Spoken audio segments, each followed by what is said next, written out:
Hey everyone, I am Artosis from SixJax Gaming, and once again I am sitting in on some practice matches between ViBE and DDE, just kind of looking at the state of their play, really analyzing it as analytically as I can, going over what I like and I don't like, and kind of just letting you guys in, you know, seeing as I am the team captain of SixJax, kind of keeping tabs, seeing how people are doing, seeing if I can't help out in some way or another.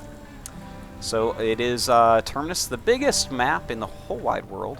We have ViBE right over here as the green Zerg, and DDE over here as the red Terran. Two extremely good players. DDE definitely doing very well for quite some time now. I mean, he's becoming kind of a household name on the North American server, but we haven't seen anything too huge out of him yet. A good MLG finish, you know, a lot of small tournaments won and that type of thing. ViBE, on the other hand, you know, he's quite a high APM talented Zerg. I feel like he has more potential than a lot of other players out there. You know, and what is potential, Artosis? Okay, thank you for asking, theoretical nub. So many people are like, you know, just try to throw potential down on someone, but here's what I see in ViBE that makes me think, wow, this guy is pretty potential filled. He is like 400 APM. He plays all day long, and really a talented player in those regards. Those are two huge things that show how good a player can become. If you're actually trying all the time, you have a good attitude, you have high APM, and you really want to succeed, that is, in my eyes, what potential truly is. I mean, that's something I saw in SixJax Terran years ago when I started teaching him in StarCraft 1. Kid played all day, had APM, and was trying, had to, you know, he was really wanted to be a good player. And that's it, man. You need to work hard, and that is the most potential right there. If you're willing to work hard, you can become as good as you will work hard for. Yeah. Alright, so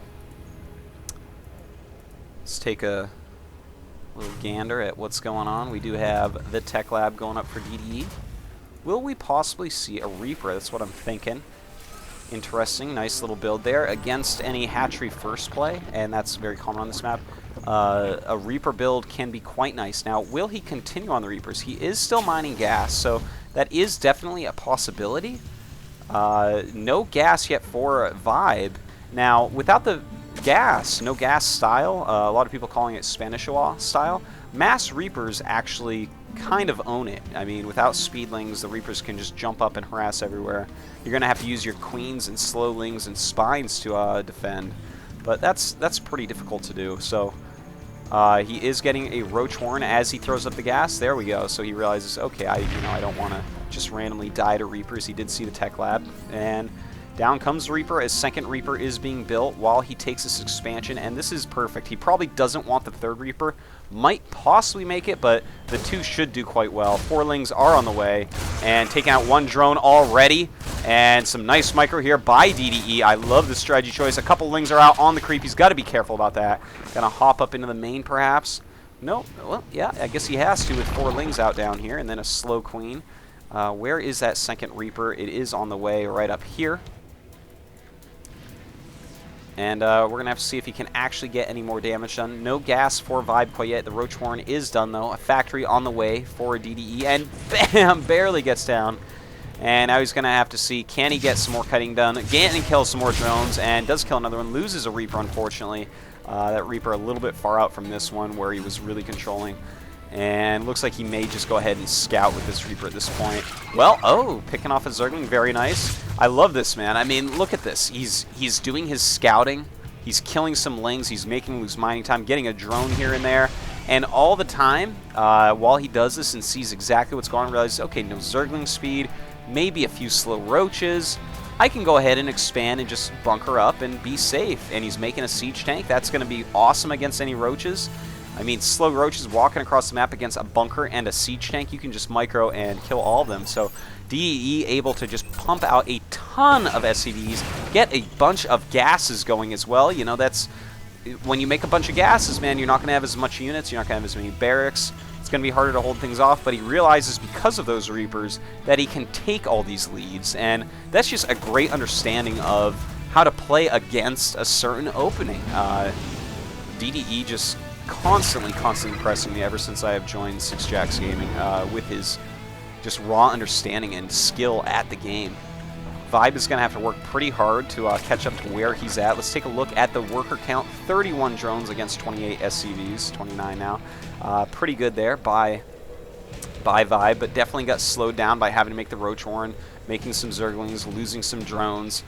Could definitely have a lot more drones right now if it weren't for all of that. So DDE's kind of forced his hand into this position, and with those 2 mules, he's going to have a slightly better economy. Let's see what they're making. Stim on the way, speed on the way, Laird just about to finish a ton of drones.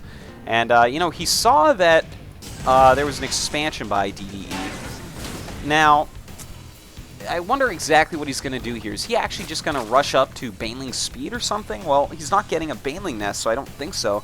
He is getting a ton of Zerglings and a Spire right now, though. And I don't know, because this plays completely into DDE's hands. You run up here, you see, okay, he has the expansion. He saw the siege tank, and he knew there was Reapers out earlier. So what are you going to think when you see all this? Okay, he's expanded. He has not a lot of barracks units. He has 1 siege tank. So from there, I feel like ViBE should think to himself, okay, he can't attack me anytime soon. There's not going to be any real attack going on. And he should have put his 3rd hatchery down immediately. So just a little flaw in ViBE's style here, in my opinion. It's like he instead chose to make some units, get some upgrades, and then expand. That's like more of a safe way to play. If he had gone over here, not seen a siege tank, and just seen a bunch of units here instead of a bunker, that would have been the perfect call. But as is, I feel like that definitely was a little bit slow of an expansion. So now ViBE is going to be even a little bit more behind. DDE going to start moving out now. He's seen Speedlings. He's seen Roaches. This is a little bit dangerous. If he gets caught not in siege owned by a ton of units, could go poorly. And look at this, a nice counterattack there. DDE moving down the map. Looks like he wants to hit some sort of sick timing. But he's got to be careful about this counterattack. That bunker should be taken out pretty easily. But no, he runs by. Going to surround that siege tank and Marine. And DDE, I don't know about this choice here, because now the Zergling's going to be in his main base, do a lot of harassment. In the meantime, Mutas and Zergling's on the way. If he can get rid of these Marines, the Mutas can clean up everything else, and he's going to have to take this very seriously, maybe bring up all his drones. He's just got to shove everything into this right now. He has got to take out those Marines, and there we go. He is shoving everything into it. In the meantime, the Marines, the Zergling's up here doing some damage still. And ViBE will go ahead and hold this off. So let's look after all this craziness of these two trading with each other. 38 drones against 35 SCVs. And you know what? GG. That is it. And a good choice to say GG. He lost a lot of siege tanks. DDE, I felt like he played an almost perfect game. I'm going to return a game to let you guys see what I'm thinking.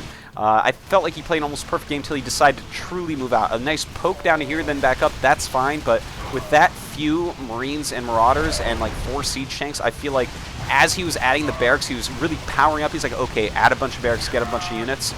Should not have really, you know, brought the siege tanks out and attack. Just save them. You've got a good number of them. You're going to hit a pretty sick timing with more Marines. In the meantime, ViBE, I feel like he shouldn't have made those extra units. He should have made the hatchery a little bit quicker, then made the extra units. So a couple small mistakes, but you know, this is not a game where anyone can play completely perfectly. And I'm sure they had their reasons, but that's just kind of my outlook on it. So anyways, thanks for watching. Yeah, bye-bye.